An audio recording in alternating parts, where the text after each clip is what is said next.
ગઈકાલે ગુજરાત વિધાનસભાની ખાતરી સમિતિના અમારા ચેરમેન કિરીટસિંહ રાણા સાથે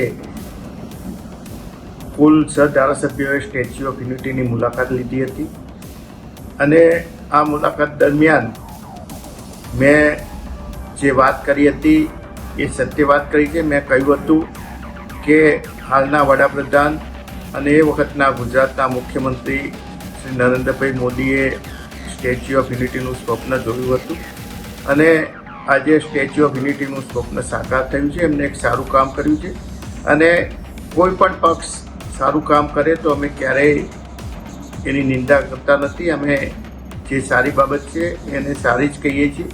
એટલે એ અર્થની અંદર મેં વાત કરેલી હતી. એની જે ડાયરી હતી એની અંદર પણ મેં સારા વાક્યો લખેલા છે અને સાથે સાથે ગુજરાત સરકારના આની અંદર જે પણ અધિકારીઓ, કર્મચારીઓ અને એન્જિનિયરો જે મહેનત કરી અને આ સુંદર સ્ટેચ્યુ બનાવ્યું એના માટે સરકારના અધિકારીઓના પણ વખાણ કર્યા છે.